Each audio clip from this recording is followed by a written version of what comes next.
Bonjour tout le monde.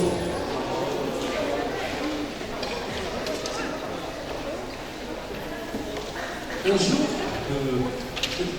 j'étais à la maison et j'ai observé un étoile par hasard et j'avais dit, est-ce que je peux toucher les étoiles par hasard? Est-ce que je peux voir les cieux? Est-ce que je peux prendre tout ce qui se passe dans l'univers intergalactique et tout ce qui se passe dans l'échelle macroscopique entre mes mains? Est-ce que je peux les apprendre sérieusement ça? Est-ce que je peux comprendre tout ce qui se passe dans l'univers? Voici ma question qui se pose. Pardon, je pense que c'est 3 mois qui se passent, ou bien 5 mois, j'ai été passionné par le mot d'astronomie. Et j'ai commencé l'étude de la physique, et puis l'astrophysique et tout ça, et pour comprendre tout ce qui se passe dans l'univers. Et un jour, j'ai posé la question suivante. Est-ce que je peux connaître tout ce qui se passe à l'intérieur d'un trou noir? Voici les questions qui sont posées par la plupart parmi vous, et même moi encore. Un jour, peut-être dans les 3 dernières années, j'étais engagé dans un projet d'astrophysique, d'un projet d'un télescope Euclide. Et ce projet je pense qu'il sera lancé en 2023. Un projet qui va étudier tout ce qui est macroscopique, depuis la matière noire, l'énergie noire et tout ce qui est dans l'échelle macroscopique. Et c'est l'occasion pour connaître ou bien toucher tout ce qui se passe dans l'espace. Mais il y a 2 techniques pour voir l'univers. La technique expérimentale ou bien l'observation et la technique théorique, d'accord? Il y a 2 types. Et parmi l'observation, les techniques d'observation, il y a, on peut dire, l'observation directe par les ondes électromagnétiques, d'accord? Il y a aussi les ondes gravitationnelles qui ont été détectées en 2016 par LIGO Hanford et LIGO Langston, d'accord? Et il y a aussi d'autres techniques qu'on va aller voir après avec les présentateurs d'aujourd'hui, entre parenthèses les neutrinos. Est-ce qu'il y a seulement la lumière qu'on peut, à partir de laquelle voir les objets dans l'univers? Voici ma première question. Il y a apparemment plusieurs choses. Il y a les neutrinos, les ondes gravitationnelles, il y a plusieurs. Mais il y a d'autres choses, d'autres méthodes pour observer tout ce qui se passe dans l'univers. Ce sont les mathématiques. D'accord? Comment on a déjà trouvé ou détecté un trou noir ou bien posséder l'hypothèse d'un trou noir, c'est à partir des mathématiques et l'observation d'un trou noir qui a été observé juste en 2019, d'accord? Et en 2020, le prix Nobel qui a été remis par les physiciens, parmi lesquels le physicien célèbre Penrose, d'accord? Et voici, il y a toute histoire autour de ça. Il y a aussi l'interaction rayon-matière. C'est quoi l'interaction rayon-matière? Si je prends par exemple un objet interstellaire ou bien une étoile ou bien supernova qui s'explose dans l'espace-temps, je dis le mot d'espace-temps car il n'y a pas seulement l'espace mais il y a l'espace-temps, puisque je veux localiser ou bien observer les choses, alors je dois connaître les paramètres spatio-temporels, d'accord? Si je veux étudier un objet interstellaire, par exemple, je dis quoi?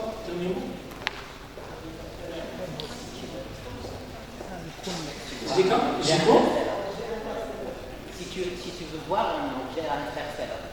On utilise quoi? Oui? C'est quoi l'interaction rayon-matière? Oui? Quand le photon c'est dans une matière.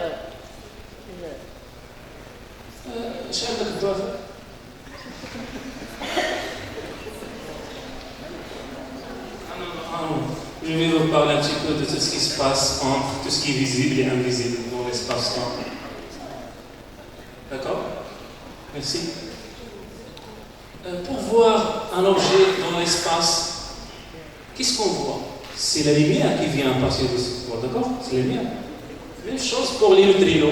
On va voir que les neutrinos, ce sont des interactions entre les particules dans un objet interstellaire qui ont plusieurs informations sur ces objets-là, d'accord? Et est-ce que je peux voir un trou noir, par exemple? Est-ce qu'il y a des méthodes pour observer un trou noir? Directement. Pourquoi? C'est quoi la photo d'un trou noir? Comment on a été observé le trou noir? Oui? Vous ne connaissez pas?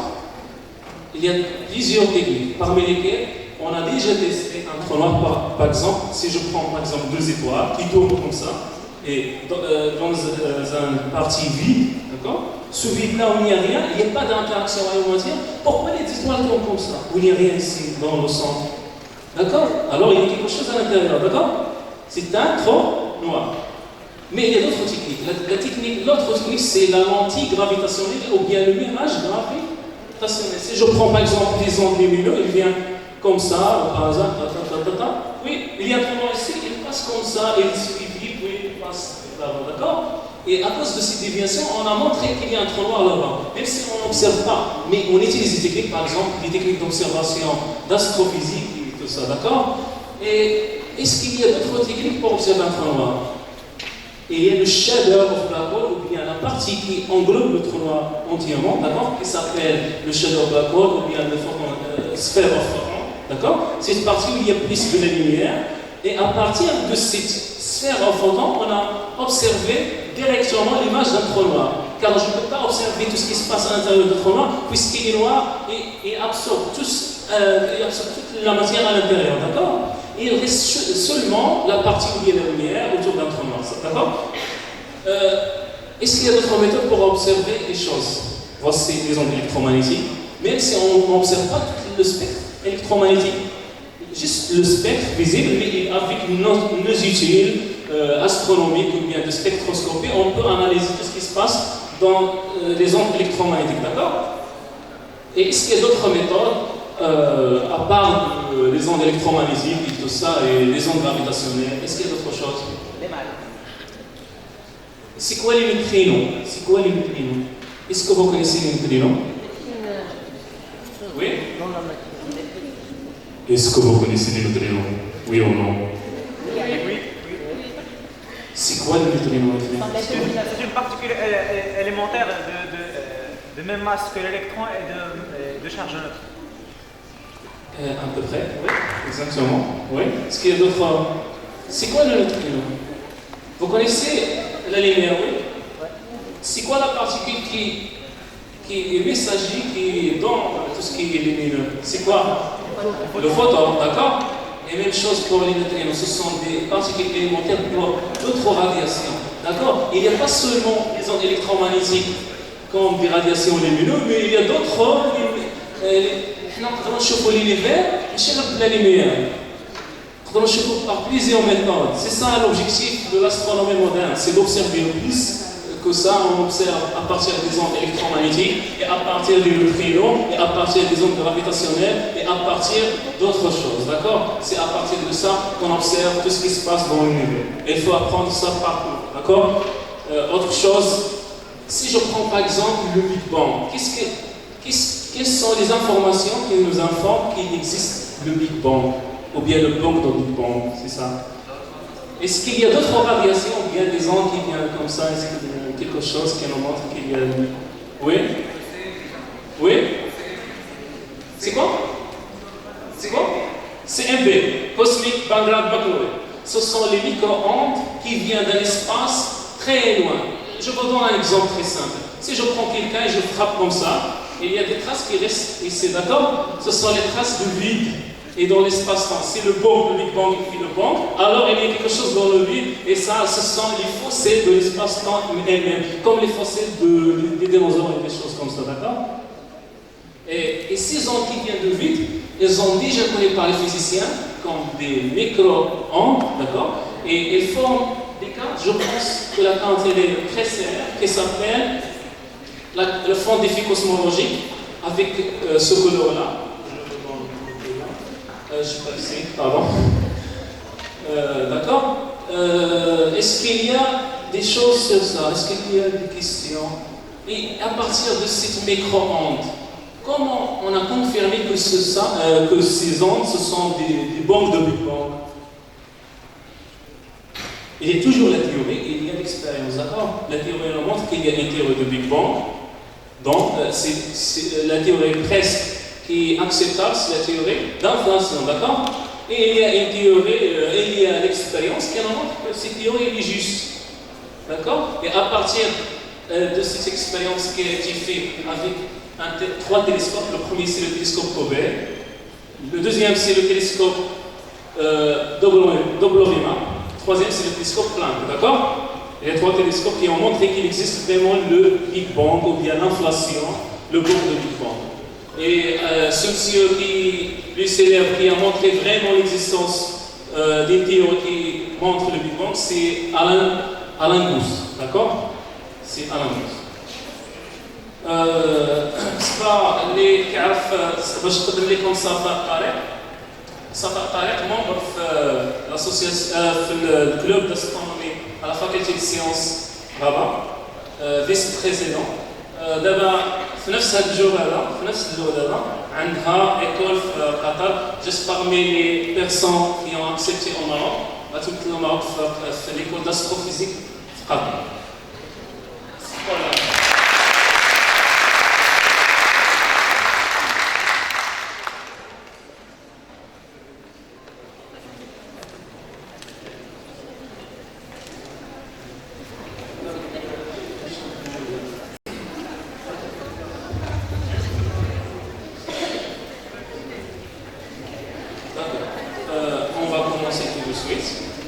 Est-ce qu'il y a des questions à propos de tout ce qui se passe dans l'univers?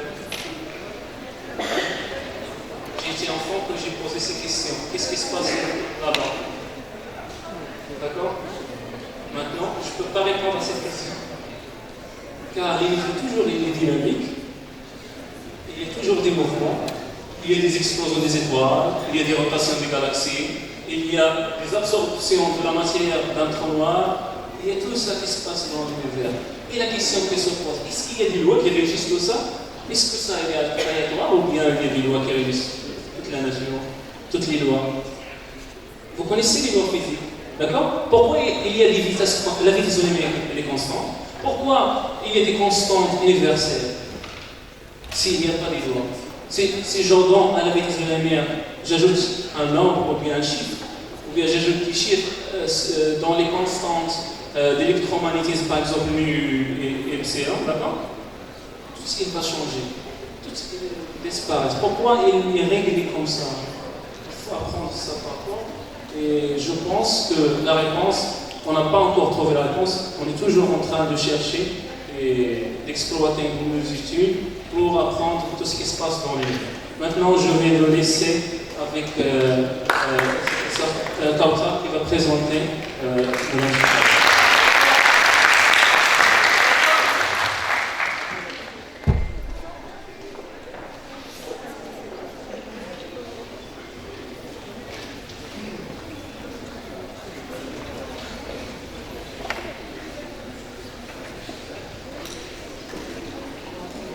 Mesdames et messieurs, bonsoir. Bonsoir et soyez les bienvenus dans la première édition de la journée d'astrophysique Horizon du Cosmos, organisée par le club d'astronomie Madar de la faculté des sciences de Rabat. Mesdames et messieurs, merci infiniment pour votre présence. Vous êtes assez nombreux. Eh bien, si ça reflète quelque chose, bien sûr, ça reflète votre intérêt à la science. Mesdames et messieurs, je vous rappelle que l'objectif principal de cet événement, c'est de promouvoir la culture scientifique, astrophysique et astronomique et de présenter les travaux scientifiques ainsi que d'échanger des idées avec les professeurs experts dans le domaine. Mesdames et messieurs, aujourd'hui, nous avons plein de choses à découvrir. Commençons par des conférences données par des physiciens et des physiciens spécialistes du domaine. Sincèrement, nous avons de la chance aujourd'hui de rencontrer ces professeurs. Donc, préparez vos questions. Il y a aussi des olympiades d'astronomie avec des prix, bien sûr, pour les gagnants. Hassan, est-ce qu'il y a juste ça ou bien il y a d'autres surprises? Bien sûr que non, nous avons plein d'autres choses à découvrir. Nous avons aussi une visite au planétarium de la faculté des sciences de Rabat. Pour ceux qui ne connaissent pas ce qu'est le planétarium, eh bien, vous savez, le planétarium est un espace un peu spécial. Vous savez que la plupart d'entre nous ici ne pourront pas échapper à l'attraction gravitationnelle de la Terre, et encore moins vivre sur la Lune. Mais grâce à la visite qu'on va faire au planétarium, on va utiliser la réalité virtuelle afin de flotter dans l'espace, voyager dans le cosmos et d'explorer de plus en plus en détail de quoi notre univers est fait. On va commencer d'abord par visiter les différentes planètes de notre système solaire et on peut même quitter le système solaire et aller jusqu'au centre de notre galaxie, la Voie lactée, afin d'explorer le trou noir géant Sagittarius à étoiles. Et bien sûr, à la fin, on va orienter le télescope vers l'espace et de les pointer vers les planètes qui existent dans l'espace et les pointer vers les planètes qui existent dans notre champ de vision ce soir afin de les observer. Mesdames et messieurs, cet événement, ou bien comme j'aime l'appeler, cette aventure, c'est pour vous. Donc, profitez le maximum possible. C'est l'occasion d'interagir avec nos professeurs et physiciennes qui sont avec nous aujourd'hui. Donc, n'hésitez pas à poser vos questions après chaque conférence. D'accord, merci infiniment encore une fois, mesdames et messieurs, pour votre présence. Notre première conférence, ça va être présenté par professeur Rajat Cherkaoui Morsli sous le titre De l'infiniment petit vers l'infiniment grand, expérience Atlas KM3net. Mesdames et messieurs, je vous rappelle que le professeur Rajat Cherkaoui est une physicienne marocaine, spécialiste en physique nucléaire. C'est l'une des précurseurs de la participation officielle du Maroc à la collaboration internationale Atlas à Genève. À partir de 2013,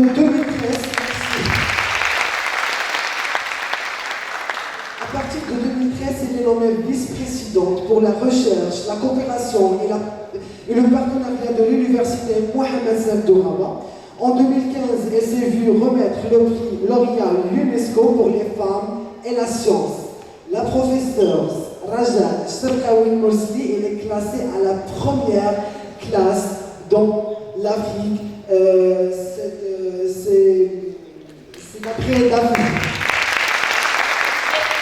Et pas comme ça, c'est à l'échelle mondiale, elle a eu la 34e place. Merci beaucoup pour votre attention.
Alors bonjour tout le monde, bonjour chers collègues, bonjour chers étudiants. Pour moi c'est très important d'être ici parce que d'abord je voudrais remercier le club d'astronomie de m'avoir invité et pour moi c'est très important d'être ici et de présenter ça aux étudiants de la faculté des sciences où j'ai fait toute ma carrière. Et j'espère qu'en mon exemple, beaucoup de jeunes femmes et de jeunes garçons vont le suivre. Dites-vous bien que ce n'est pas facile, c'est des challenges, mais tout est possible, rien n'est impossible. Alors aujourd'hui, je vais vous présenter l'infiniment petit et l'infiniment grand. En fait, ils sont liés, hein. Il n'y a pas de séparation. Et je vais me concentrer sur l'expérience Atlas et l'expérience L3net. Alors pourquoi ces deux expériences? Parce que les chercheurs de notre faculté sont membres de ces deux expériences. Et c'est ça qu'il faut bien retenir.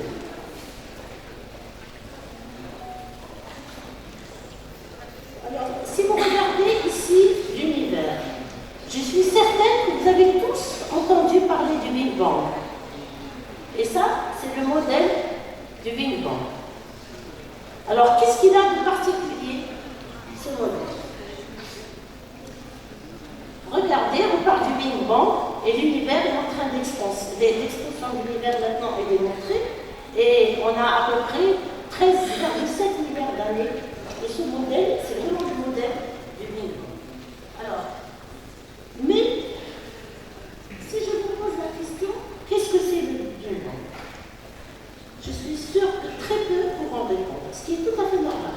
Moi aussi, en tant que physicienne, je me pose parfois la question. Effectivement, comment est-ce qu'à partir du néant, du vide, il n'y a rien, d'une énergie, on a eu des objets concrets, à partir de ces objets concrets avec des particules et des particules qui se sont agrégées pour créer cet univers. Donc c'est la question. Heureusement, il y a quelques petites réponses marquées par les scientifiques. Alors les scientifiques vont essayer de construire des expériences pour répondre à ces questions. Alors, la première question, on se dit, qu'est-ce qui s'est passé juste après le Big Bang? C'est la première question. Donc c'est l'infiniment petit. Et après, on se dit, on est sur Terre, on observe tout ce qu'on voit, à l'œil ou par des instruments, et on essaie de comprendre l'histoire de cet univers. Et c'est ça qui est important, et c'est ça le but de mon exposé. Alors bien sûr, la première chose pour l'infiniment petit, juste après le Big Bang, on va essayer de comprendre qu'est-ce qui s'est passé. Alors pour ça, il y a eu un grand, là je donne un résumé, après je vais rentrer en détail. Il y a eu un grand accélérateur qu'on appelle le LHC, le Large Hadron Collider, large parce qu'il est grand, hadron parce qu'il va accélérer des hadrons, qui sont les protons, vous connaissez les protons et les ions, et bien sûr, collider parce qu'il va tout exploser entre eux. Qu'est-ce qu'on va faire? On va essayer de voir qu'est-ce qui se passe, créer des conditions à 10 puissance moins 11 secondes après le Big Bang. Donc vous voyez un peu le but de cette expérience. Et une fois qu'on aura cette expérience, donc cet accélérateur, on va essayer de créer des particules qui ont existé juste après le Big Bang et qui n'existent plus. Mais on peut les réinventer et voir, essayer de comprendre qu'est-ce qui s'est passé. Donc ça c'est la première chose. Et autour de cet accélérateur, on va mettre des détecteurs, dont l'un est Atlas.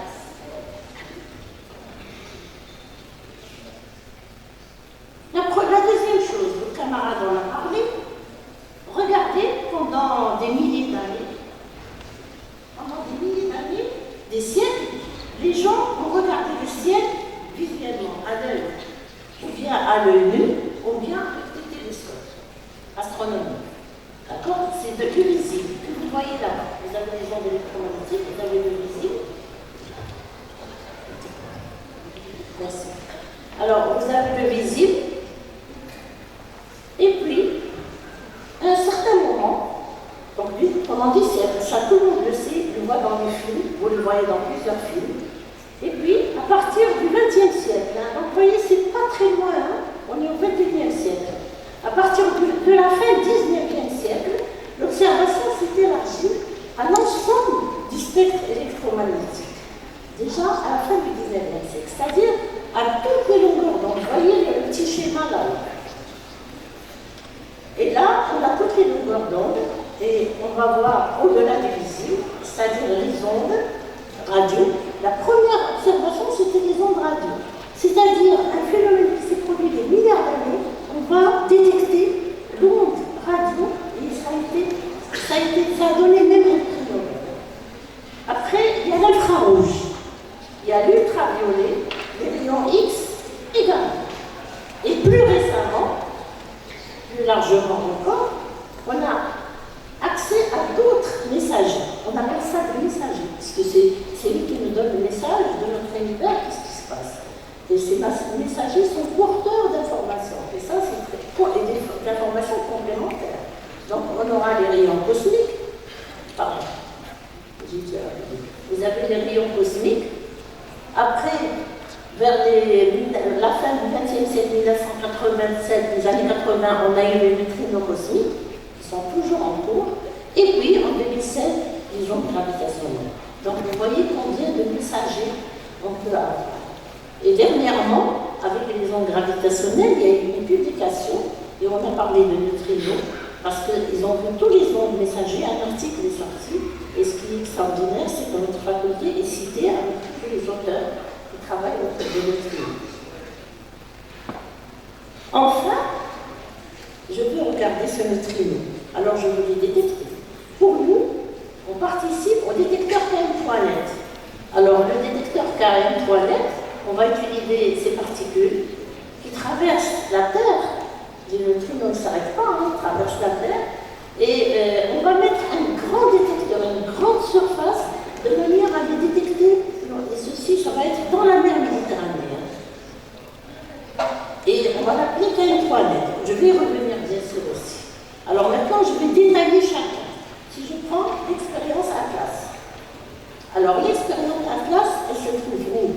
Ce grand périsolaire, il se trouve où? Alors il se trouve, vous le voyez, c'est ce qui est en jaune. Il fait 27 km de circonférence. Il est à 100 mètres de profondeur. Il est entre la Suisse et la France. Vous avez d'un côté la Suisse, de l'autre côté la France. Il est à 100 mètres, premièrement, pour éviter tout bruit de fond. Et deuxièmement, pour ne pas toucher le paysage. Et maintenant, bien sûr, il y a un autre accélérateur qui est en cours de préparation qui est beaucoup plus grand. Alors, vous voyez, je vais explorer autre chose. Je vais envoyer des protons sur des protons à 14 stèles, un électron-volt, donc un électron-volt kilo, mètre, et là je telle. Vous voyez combien de 10 puissance, et des plombs. J'envoie un plomb sur un tronc, c'est des ions, que j'envoie les uns sur les autres. Alors regardez, à l'intérieur, ça c'est le couloir. Alors on descend, j'ai eu la chance de rentrer plusieurs fois, parce que c'est parfois fermé. Donc vous voyez, c'est ça, c'est le couloir qui est à 100 mètres, descendu avec un ascenseur avec des places. Donc 27 km de circonférence. Et autour, on va mettre des expériences. Alors, on prend des faisceaux de protons par exemple, on les accélère dans deux faisceaux dans le sens opposé l'un de l'autre. Et on va les rentrer en collision au point où on veut. Donc on va rentrer sur Atlas, vous voyez là-bas. Il y a une autre expérience à faire des petits, je ne cite que les grands. Il y a CMS et LHC. Chacun va s'intéresser à une chose. Alors CMS et Atlas vont faire exactement la même chose. Ils sont construits totalement différents. Alors comme ça, c'est une découverte, il faut que d'autres aussi la découvrent et qu'ils soient sûrs qu'il y a une grosse statistique pour ce type de découverte. Et ça, c'est très important. Alors, le détecteur Atlas. Alors, il a la taille, il a la longueur, c'est en forme de cylindre. Il a une longueur de 46 mètres, une largeur et une hauteur de 25 mètres. Et il est composé en oignon. C'est-à-dire chaque couche de détecteur doit détecter une particule bien précise. Donc, on va s'intéresser à ça. Et là, alors, qu'est-ce que ça veut dire Atlas? Ça n'a rien à voir avec le mental. Ça veut dire Toledan LHC Apparatus. C'est tout. C'est des initiales et ça a donné Atlas. Et ce qui est extraordinaire, c'est que nous avons l'Atlas et nous participons à une expérience qui s'appelle l'Atlas. Alors, le poids de cette expérience, c'est 7000 tonnes. Alors, ici, le faisceau va venir de l'autre côté,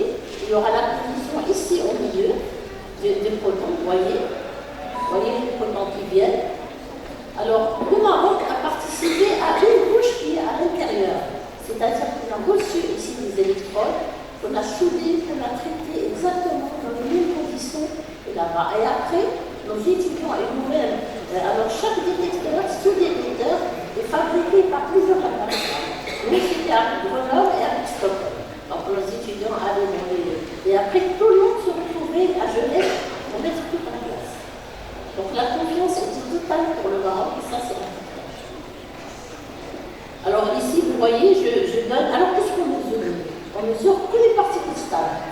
Donc là, vous voyez, chaque détecteur, sa couche, qu'est-ce qu'on mesure dans les particules? Alors pour faire ce détecteur, il faut des milliers de personnes. Alors, et c'est là où on a fait une collaboration à classe internationale.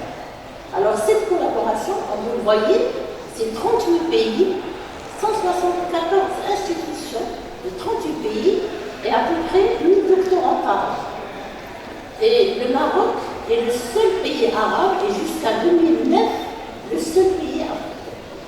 Et ça, c'est très important. Et maintenant, il y a beaucoup de pays arabes qui sont rentrés dans le CNS. Comme ça, et c'est très important pour nous, c'est très important, c'est que nos pays soient visibles. Alors, dans cette expérience, il faut bien comprendre, ils ne travaillent pas avec un chercheur ou avec un groupe. Ils contactent le ministre. Il faut que le pays soit d'accord pour que le Maroc participe. Et nous, notre travail, c'est de créer un réseau national. Et c'est ce réseau national qui va travailler. Donc, on travaille sur plusieurs universités à la fois. Chacun fait quelque chose de précis. Alors, quelle est la difficulté au départ? Rappelez-vous que Atlas, c'est elle qui a découvert avec CNS la particule Higgs. Je vais expliquer ce que c'est la particule Higgs. Alors, pour trouver la particule Higgs, parmi 10 000 milliards d'événements, il y a un seul événement qui est. Donc, il fallait une informatique, une électronique, toute dernière code. Et c'est pour ça que Genève, la Suisse, est le premier qui a le plus grand brevet au monde. C'est grâce au CERN. Alors le CERN, c'est le centre européen, j'ai oublié de le dire, européen de physique nucléaire, qui est à Genève. Donc voilà, je veux extraire cette information à partir de ça. Donc vous voyez un peu la difficulté qu'il y a. Et ça, je remercie tous nos étudiants parce qu'ils ont été exceptionnels dans ce travail.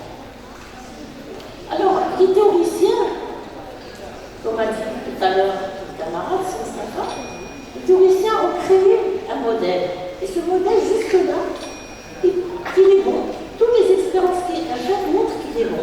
Maintenant, on voit des failles, on voit qu'il est incomplet. Alors, ce modèle, comment il fait? Il divise, il dit, tout ce qui nous entoure, que ce soit ce micro, moi, la table, tout y compris, est composé des mêmes particules élémentaires. C'est-à-dire ces particules, on ne peut pas les diviser. C'est l'extrême. Les mêmes particules. C'est comme quand vous construisez une maison, vous avez des briques. On pense que c'est la même chose. C'est les briques élémentaires qui existent dans le monde. Alors, c'est vrai, vous voyez, on a les quarks et les électrons. Alors, vous revoyez l'électron, vous le connaissez bien. Et les quarks, le proton n'est pas élémentaire. Il est composé de quarks. L'électron n'est pas élémentaire. Ce qui est élémentaire, c'est seulement l'électron. Alors, vous avez les quarks et les électrons. Et vous avez les forces.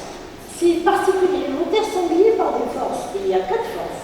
La force faible, la force forte, la force électromagnétique. Vous connaissez très bien le champ électrique et magnétique. Et la force de gravitation que vous connaissez bien. Alors, dans ce modèle, la faille qu'il y a eu, c'est qu'il n'y a pas de gravitation. On la voit pas. Alors, ces forces, ce n'est pas la force que vous voyez macroscopique, comme on dit, je tire la table. Non. Les particules échangent des forces, il y a des messagers. Des bonnes, qu'on appelle les bosons. C'est eux qui emmènent la force de la force vers les particules. Et c'est ce que vous voyez à droite.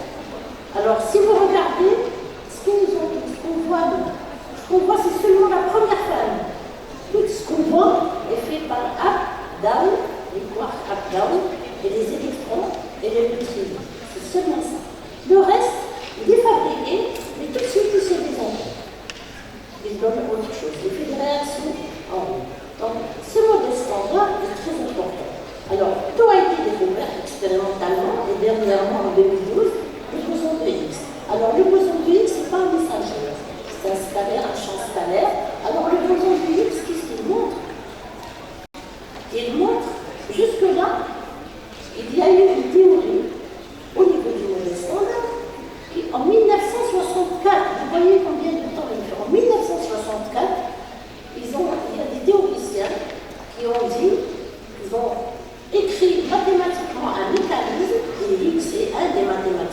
c'est l'un des premiers mathématiciens physiciens.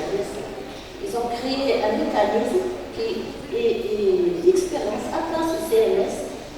Alors, je ne sais pas combien de modèles qui sont proposés autour de nous par les théoriciens. Et ils ont montré que c'est ce modèle qui est bon. Et on a trouvé exactement ce qui était prédit par les calculs mathématiques. Et c'est ça qui leur a valu le prix Nobel, parce qu'ils ne peuvent pas donner le prix Nobel à 3000 physiciens Atlas et à peu près 2000 CMS. Mais ils sont cités dans le prix Nobel. Alors, le problème du modèle standard, on est en train de créer d'autres accélérateurs, d'autres détecteurs, parce qu'on a compris qu'il y a un souci. Alors, le premier, on a 4 forces fondamentales. Dans le modèle standard, la gravité, on la voit pas. Il y a 3 familles de particules. Est-ce qu'il y en a d'autres? Peut-être qu'il y en a d'autres. Peut-être qu'on ne sait pas. Il y a l'oscillation des neutrinos.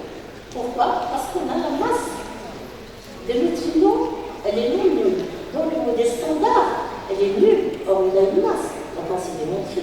Le neutrino est exemple. Et enfin, la hiérarchie des masses. On va voir que le neutrino, si je reviens en arrière, le neutrino, si vous le voyez là-bas, il y a 3 sortes de neutrinos. Le neutrino en bas, neutrino électronique, neutrino ionique et neutrino théorique. On ne sait pas lequel, sa masse de chacun, quel est le plus grand masse. Donc il y a toute une recherche autour de ça. Et il y a autre chose qui est très important. Tout ce qui nous entoure, tout ce que vous voyez, c'est seulement 5% de la matière. Il reste 25% de matière noire, on sait qu'elle est là, parce que la gravitation, ce qu'on voit par les télescopes, on voit qu'il y a un problème de gravitation, la matière noire est là. Il y a 70% d'énergie sombre, ça aussi on le voit, parce que c'est elle qui est en train de pousser l'expansion de l'univers. Donc vous voyez, donc ça aussi, le modèle standard ne répond pas à ça.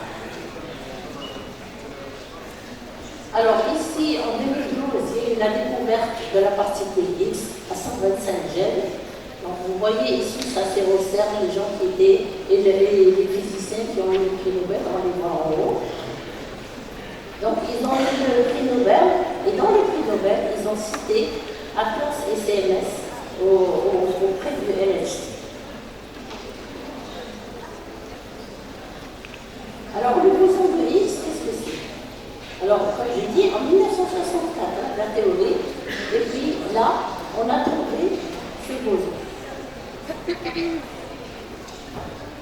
Alors, qu'est-ce que dit cette théorie? Alors ça, je vous l'explique légèrement, parce que c'est important, vous êtes des physiciens. Si quelqu'un vous pose la question, qu'est-ce que c'est ce particule Higgs dont tout le monde parle? Il faudrait savoir expliquer. Alors, quel est leur calcul théorique? Qu'est-ce qu'ils ont fait? Ils ont regardé, ils ont fait tout un calcul qui dit qu'après le Big Bang, théoriquement, on n'a rien de vide. Ils disent non, on a un champ. Et les particules qui vont interagir avec le champ, si elles interagissent énormément, elles vont avoir une grande masse. Si elles interagissent très faiblement, elles auront une petite masse. Et si elles n'interagissent pas, comme le gamma, elles n'auront pas de masse. Et alors, je le dis grossièrement, mais c'est un calcul mathématique bien précis. Et c'est comme ça qu'on a découvert ça. On se dit, mais c'est extraordinaire. Alors, la question qui est là, est-ce qu'il y a d'autres X? Donc, maintenant, toutes les recherches sont autour de ça. Alors, pour l'expérience Atlas, alors, le Maroc de l'Atlas, je vais vous parler ici, qu'est-ce qui se passe maintenant? Alors, vous avez un cluster marocain. Alors, vous avez l'université Mohamed V, l'université Mohamed Boujda, l'université Kenitra, Hassan de Casablanca, Adélie de Marrakech, et dernièrement l'université Mohamed VI Polytechnique depuis 2021 et la Fondation Ancien depuis 2020. Et les disciplines, c'est à peu près 20 thèses soutenues par an, une par plusieurs 20 thèses en cours, bien sûr, et 15 thèses en cours.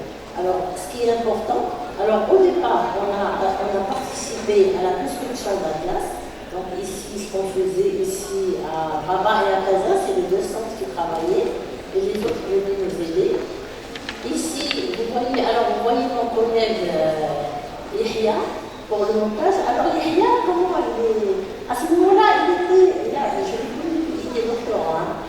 Kayanati, qui est le coordonnateur de K3Net, Jihad va le présenter. Alors, Yahya, à ce moment-là, avait un postdoc au Sénégal. Et donc, on travaillait ensemble. Donc, on avait le même travail, le Maroc, Grenoble et Stockholm. KTH et Stockholm. Ça, c'est moi, quand j'étais. Alors, on a l'acquisition des données, on doit participer. Donc, là, je suis au CERN pour l'acquisition des données. Et l'analyse des données, on peut le faire là où on est. Ça, c'est pas un problème, puisqu'on a tout ce qu'il faut. Alors, pour analyser les données qui sont énormes, il y a eu une grille informatique. Cette grille, c'est comme si on disait qu'il faut avoir un certificat pour entrer la maladie, c'est-à-dire un passeport. Et une fois qu'on est dans la grille,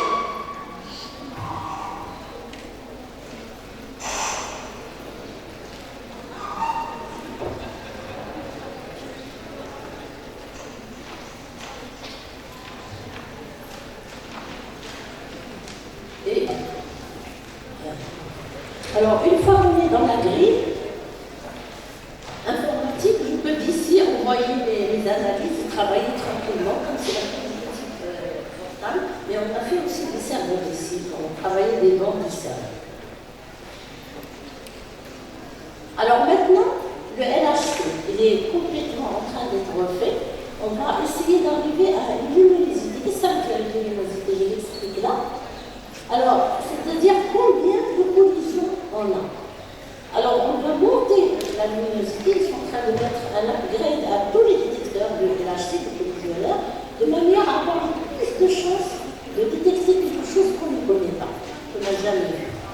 Et là, les Marocains participent à ça, et en particulier, ils participent à la mise à niveau du détecteur Atlas. Et là, toutes les universités, les massives universités UCSP sont ici. On les remercie parce que pour nous c'est très important. Parce que les cerveaux, qu'est-ce qu'ils voient? Ils voient le Maroc. Ils ne voient pas Raja ou Rabat ou Kaza. Ils voient le Maroc et ils disent regardez ce que le Maroc fait. Et pour nous, ça c'est très important. Alors on participe bien sûr à tous les softwares, à l'analyse des données et à la construction technique. Maintenant, je vais parler rapidement du télescope KM3Net qui mesure les neutrinos. Alors, Jihad va détailler plus en détail, va vous donner plus en détail ce qui se fait ici, à Rabat même, dans cette faculté. Alors, qu'est-ce que c'est un neutrino? Votre camarade a posé la question tout à l'heure. Alors, c'est une question élémentaire, c'est des fondamentales. Elle n'a pas de sous-structure. On ne peut pas la couper en deux, c'est impossible. Alors, ça, c'est la première chose. Elle est neutre, elle n'a pas de charge électrique. Elle est. Avant, on disait qu'elle était sans masse, après le modèle standard, mais les années 90 a montré qu'elle avait une masse. C'est là où les prix Nobel ont été donnés. Et enfin, elle a des partenaires toujours massifs et chargés. Donc, on peut la suivre indirectement. Alors, les sources de neutrons. Quelles sont les sources de neutrons? Regardez, je commence par le début. Alors, ici, je donne l'énergie en fonction du nombre de neutrons. Je commence par les neutrinos cosmologiques qui viennent du cosmos. Alors, c'est ça. Les sources de neutrinos cosmologiques, c'est quoi? Les neutrinos cosmologiques sont très abondants. Comme on le voit à gauche, regardez, je reviens ici. Vous voyez, le nombre étant d'abscisses sont très abondants. Ça, c'est important. En pratique, ils sont inobservables, mais ils sont entre un cube et un M. C'est en particulier le neutrino issu du Big Bang. Vous voyez, il vient du Big Bang. Donc, si on va le détecter, on peut avoir une idée de l'histoire du Big Bang. Ils sont à peu près 300 par mètre cube. C'est-à-dire, quand je dis 300, on est arrosé par le neutrino et le cosmologique 300 par mètre cube. Alors, ces particules forment ce qu'on appelle le fond cosmologique. Si vous regardez à mon premier schéma, vous avez le fond cosmologique. Et c'est ce qui me donne vraiment une idée. Après, je vais plus loin. Je regarde les autres neutrinos. Donc j'ai les neutrinos solaires. N'oubliez pas que nous, on est arrosé par le solaire. Alors, les sources de neutrinos solaires, c'est le Soleil, tout le monde le sait. Alors le Soleil est la source la plus importante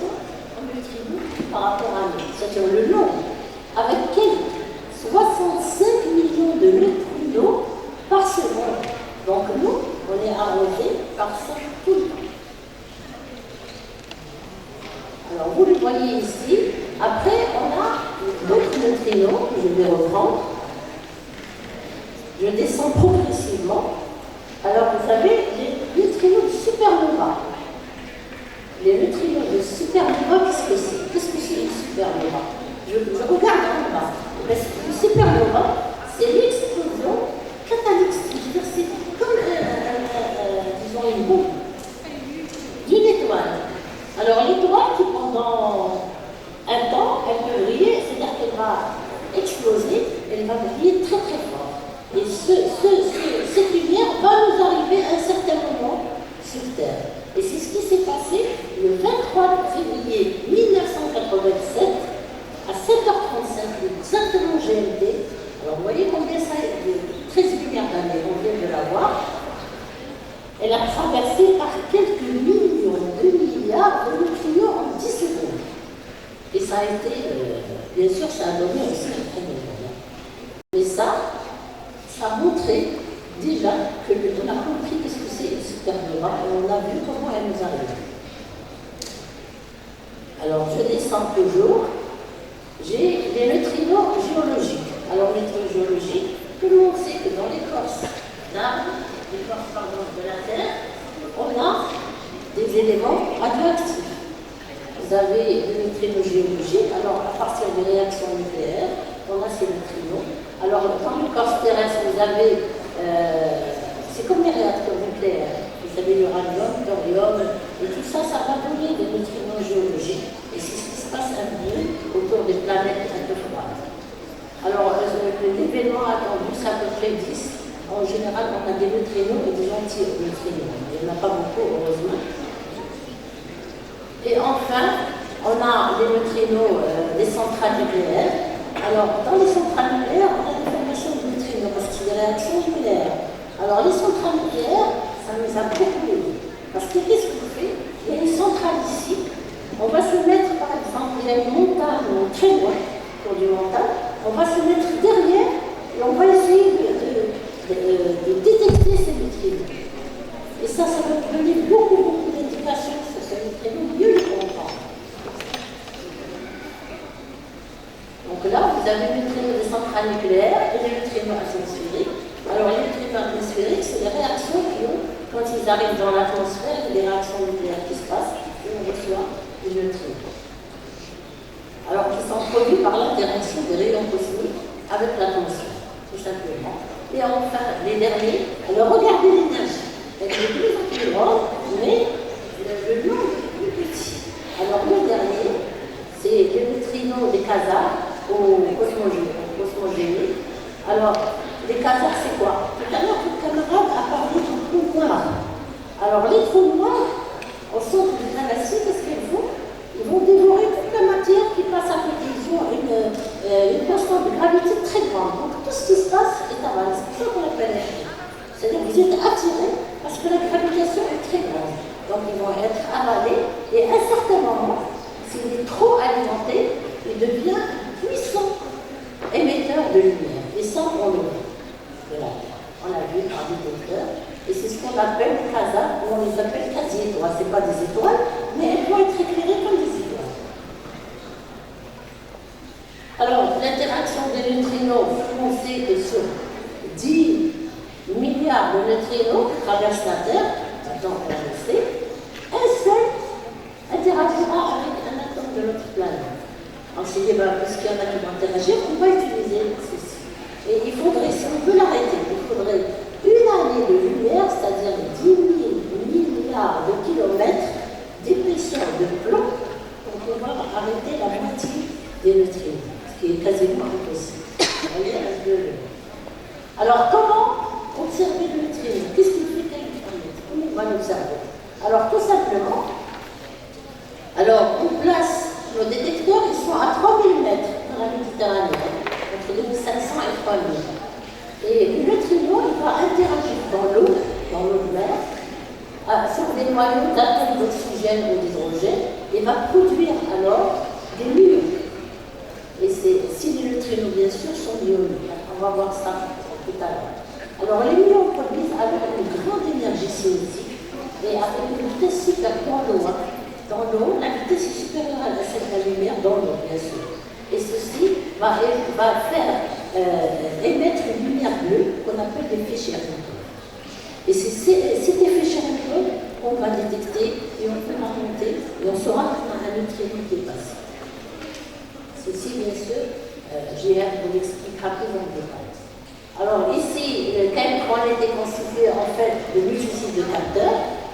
Il y a une partie qui est faite ici. On participe, et je remercie JR et toute son équipe qui ont fait un travail extraordinaire. Et on va voir, et à partir des signaux qu'on obtient, les physiciens peuvent remonter à l'origine. C'est ça. N'oubliez pas qu'on a l'informatique, on a l'électronique très rapide, on a tout ce qui suffit de s'entraîner.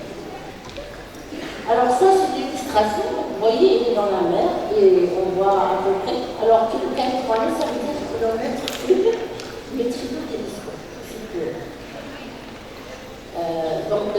Voilà, il occupe beaucoup de place pour pouvoir avoir une chance d'attraper des neutrinos. Alors, on a deux sites, ARCA et ORCA. Chacun va servir à une chose. Alors là, la première, ORCA, elle est optimisée pour la détection des neutrinos atmosphériques de basse énergie. Et ARCA, vous voyez le détail, Astro-Particle Research Cosmic Radius ARCA. Donc ARCA, lui, c'est pour les neutrinos cosmiques de grande énergie, un tel et 10. Vous voyez un peu chacun. Donc nos étudiants participent à tout. Là, vous avez une illustration. C'est une illustration qui a été faite par un spécialiste, par les ordinateurs, bien sûr. Là, comment on descend dans la mer chaque câble pour avoir tous les détecteurs. Alors là, la même chose, il faut une collaboration KM3. Alors vous avez tous les pays qui participent. Alors vous voyez le Maroc, on est les seuls, en Afrique, on est les seuls. Alors il y a 55 instituts et donc 16 pays qui participent à la construction du KM3. C'est le télescope de nouvelle génération, elle est en construction toujours. Alors il y a l'université Mohamed V, la faculté des sciences, l'université Mohamed Ier de Oujda, la faculté des sciences, et l'université Khaliliya, la faculté des sciences. Donc les trois actuellement, on est sûr que d'autres vont rejoindre. Alors, vous entendez souvent parler d'oscillation de neutrons. Vous vous demandez qu'est-ce que c'est. Alors c'est simple, le neutrino, il existe neutrino électronique, myonique, ionique. Or, on s'est rendu compte qu'il peut se transformer. Et comment on l'a su? On l'a su tout simplement par des mesures. Alors, vous voyez le Soleil, vous voyez la Terre. Alors, le Soleil, il émet des électrons, des neutrinos électroniques. Or, quand on mesure le calcul mathématique, nous montre qu'on ne mesure pas assez de neutrinos électroniques. Où sont passés les autres?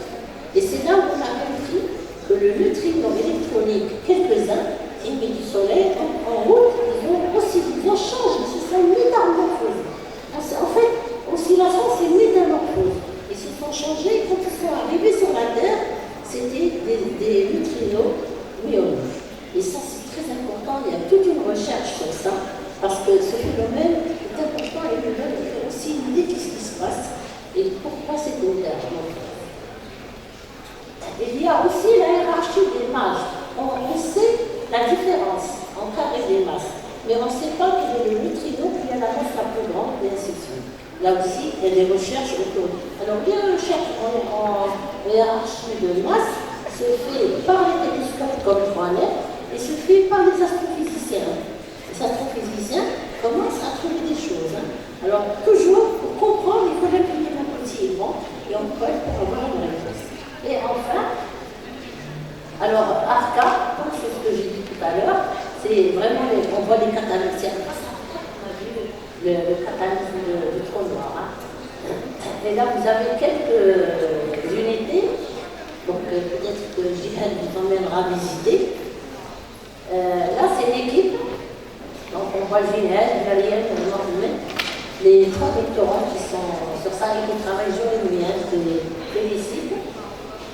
Et pour les neutrinos, il y a eu 2 prix Nobel, en 2002 et en 2015, parce qu'ils ont découvert tout ce que j'ai dit, les oscillations, la chute, les sources de tout. Alors, pour entrer le cadre planète, on a eu le premier article, donc on est codeur, c'est une lettre mention qui a montré ce qu'il fallait fabriquer. On est dessus. Et enfin, bien sûr, qu'est-ce qu'on a vu? On a vu qu'il y a des multimessageries. C'est-à-dire qu'il faut, les neutrinos viennent donc renforcer toute l'astronomie des multimessageries, donc ils convergent un maximum d'observations. Et maintenant, les gens ont compris, quand il y a eu des ondes gravitationnelles, ils ont compris qu'il fallait de tout pour comprendre ce qui se passe. Donc Atlas, c'est une mesure de l'infiniment petit. Quelle planète, on mesure l'infiniment petit, mais pour comprendre l'infiniment petit. Merci.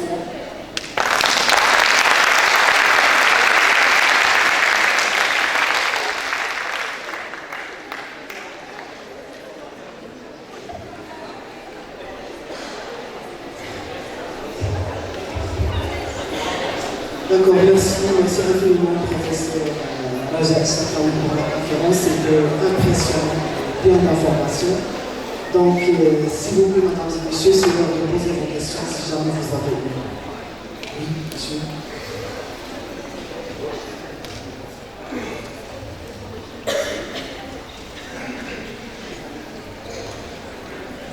Bonjour. Premièrement, je vous remercie pour l'exposé.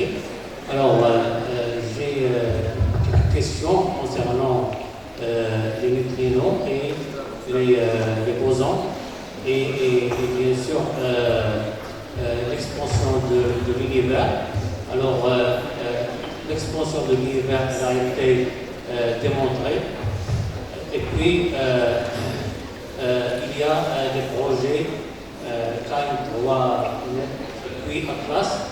Alors, ce sont des projets pour l'infiniment grand et puis l'infiniment petit. Alors,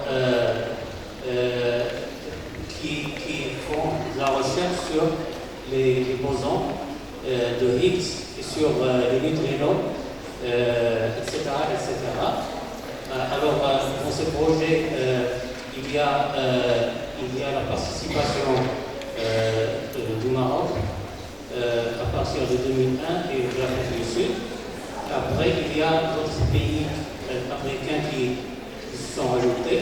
Alors, j'aimerais bien savoir, est-ce qu'il y a d'autres projets après la fin de ce projet-là où nos établissements ils vont participer? Merci. Merci pour cette question. Alors, ce qui est important à savoir, donc Atlas est construit et maintenant il est à mise à niveau. Une fois qu'il sera mis en niveau, les analyses de données vont durer 25 ans. Donc on a au moins 25 à 30 ans de travail. Donc, et ça c'est très important. KM3net, il est en début de construction. Donc c'est pour ça qu'une partie est construite actuellement. Alors ce qu'il faut bien retenir, c'est que quand on a commencé à Atlas, il fallait expliquer à nos autorités, d'abord notre ministre, on avait beaucoup de chance parce que les ministres ont compris qu'au moindre découverte, il y aura le drapeau marocain. Et c'est ce qui s'est passé. Quand on est rentré dans Atlas en 96, on a commencé, on était deux, moi et notre collègue, on a réuni un peu tous les collègues au Maroc.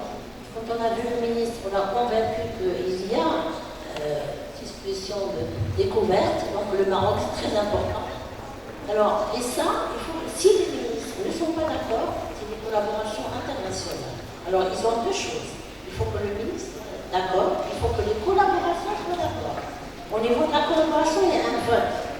Et dans ce vote, beaucoup de pays ont voté pour nous. Alors, la France, elle a voté pour nous parce qu'elle est obligée tous les deux, on a fait nos études en France. Et puis, bien sûr, les autres pays qui connaissent le Maroc, ils avaient confiance. C'est comme ça qu'on est rentré. Donc, pour Atlas, on a encore au moins 30 ans. Vous voyez, alors, KM3net, ça vient de commencer, c'est la même chose. Il y a au moins une vingtaine d'années ou 25 ans encore. Alors, et chaque fois, vous ne pouvez pas postuler pour un projet si vous n'avez pas des physiciens qui sont pour vous. Parce que ces pays, ils regardent, qui va faire ça. Alors, il y a autre chose qui a attiré et qui a poussé pour le Maroc, parce qu'on est un pays jeune. Ils n'ont pas autant de doctorants. Nous, c'est nous qui bloquons le nombre de doctorants. Eux, ils cherchent des doctorants. Vous voyez la différence. Et je vous assure que ce n'est pas question de moyens. C'est aussi une question, nous, on est là, on a très peu de doctorants, on les encadre, on ne peut pas prendre plus. Mais eux, ils ont très peu de jeunes. On est un pays jeune, l'Afrique est un pays jeune, le Maroc est un pays jeune. Et vous, c'est vous la force, c'est le futur du Maroc. Ça, ne croyez pas que vous êtes inférieur aux autres. Hein. On a le même cerveau, on a le même esprit. Rien de différence. L'important, c'est une volonté de la personne d'avoir confiance en elle et de foncer.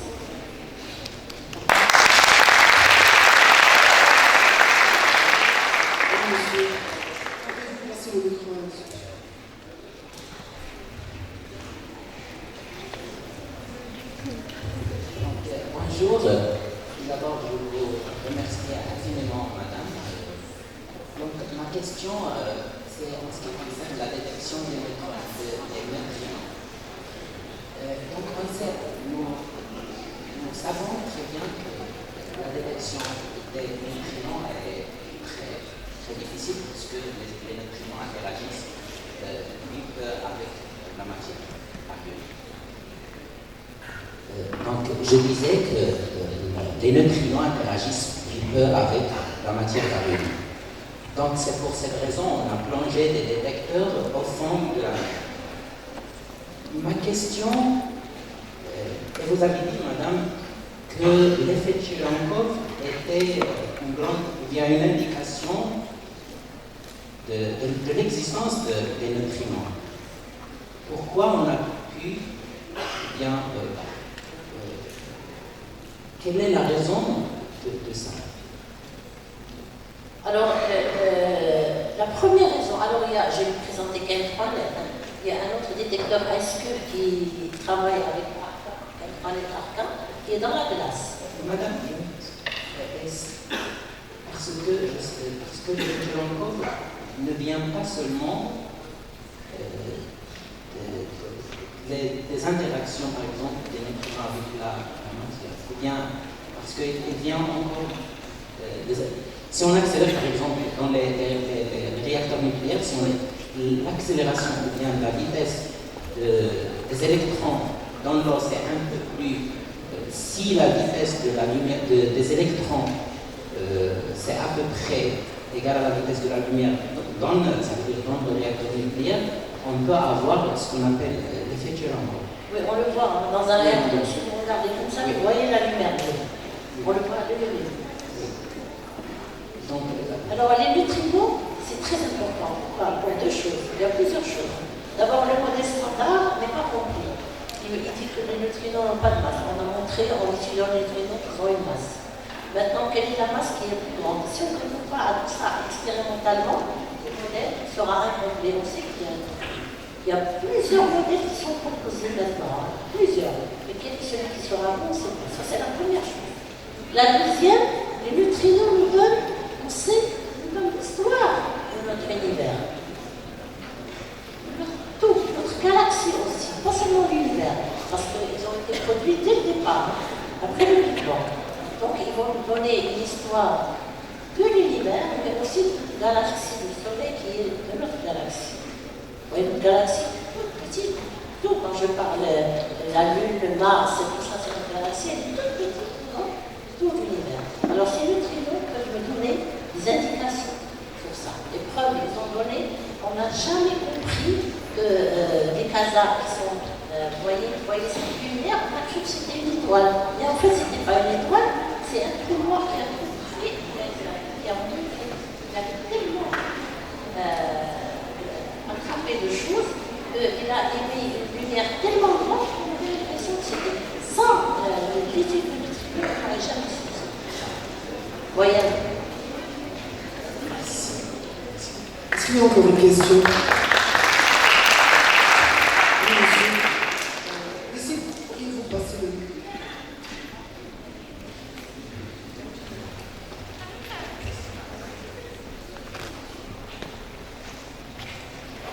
Qui veut pas poser une question?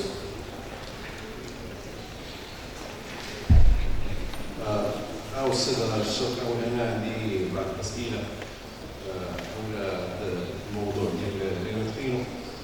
السنة دابا واش أول حاجة واش الاكتشاف ديال الهيجز بوزون هو اللي يمكننا أننا نكتشفوا لا ماس ديال النيوترينو، هذه أول حاجة. ثانيا شنو هما الأخطار اللي كيشكلها النيوترينو على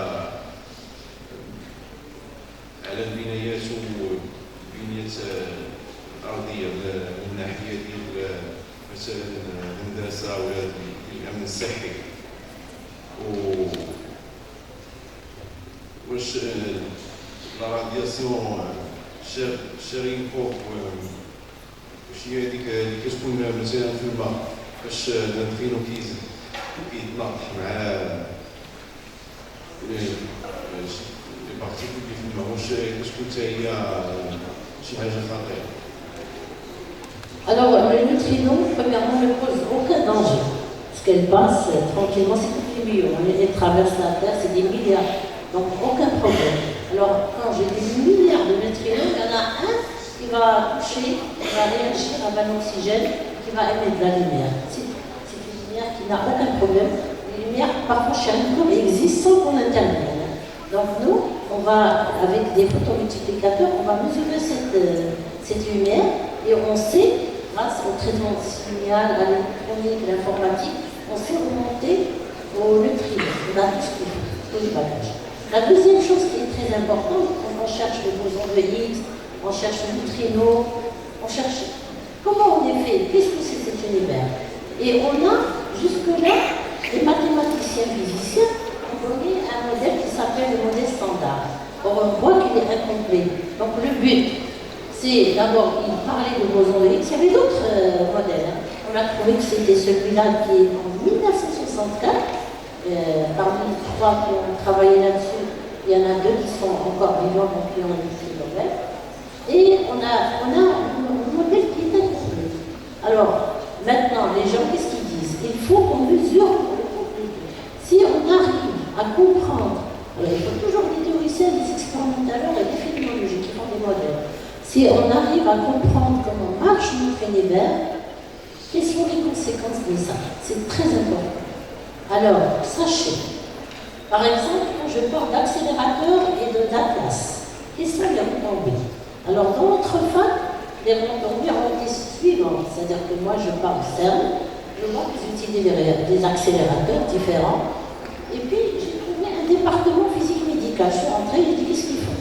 En fait, toutes ces découvertes expérimentales sont de pointe, elles n'existent nulle part. Donc, ils se sont dit, eh ben, on va améliorer les accélérateurs en radiothérapie. On a le détecteur, on va améliorer la médecine nucléaire. Tout le monde a dû faire une scintigraphie ou dans sa famille, une scintigraphie de goitre. C'est grâce à ces domaines. Donc, on a de plus en plus, on travaille l'imagerie, on travaille les détecteurs pour avoir l'imagerie. Donc, la médecine, c'est la première application. Maintenant, il y a d'autres applications, comme l'énergie solaire. Il y a des plats qui sont construits. C'est-à-dire que c'est ces gens qui innovent des découvertes encore jamais vues qui peuvent être appliquées dans d'autres domaines. Et ça, c'est très important que les jeunes Marocains soient là-dedans. Vous voyez? Mais on ne craint rien du tout. Hein. Quand les gens me parlent du nucléaire, ils ont peur du nucléaire. Sachez qu'on vit sur une écorce terrestre qui est radioactive. Notre écorce est habituée. Donc il n'y a pas de danger. Alors on parle de réacteurs. Quand vous parlez de nucléaire, vous avez peur. Vous pensez aux bombes nucléaires. Et vous pensez, bien sûr, aux accidents. De plus en plus, il y a eu des accidents comme Tchernobyl et tout. Ceci, c'est malheureux, mais ça a donné des conséquences sur la sécurité. Comment travailler, comment faire, comment contrôler ça. Alors attention, les bombes nucléaires maintenant n'ont rien à voir avec la bombe d'Hiroshima. Hein. Ça, c'est de la rigolade. Vous voyez, c'est pour ça que vous voyez actuellement que tout le monde fait attention pour qu'il n'y ait aucune guerre, parce qu'on sait que les armes sont destructives. Mais le nucléaire est nécessaire. Il est utilisé en médecine, en industrie, pour le papier que j'ai en main, pour qu'il soit homogène. On met des sources et on met des détecteurs. Et avec ça, on sait qu'il est homogène. Vous voyez, en industrie, dans l'avion, les carcans de l'avion. L'avion, s'il y a la moindre fissure, l'avion urbain, si elles montent à des pressions très grandes. Alors qu'est-ce qu'on met? On met des sources radioactives et on met des détecteurs et la moindre fissure qui est invisible à l'œil, le détecteur va la voir. Vous voyez un peu comment ces recherches qui apparaissent fondamentales vont servir à la vie de tous les jours. Voilà. Plein de questions là-dessus. Et merci encore une fois, professeur Jacques Safran, pour... Et bon courage et bravo pour ces clubs. Merci.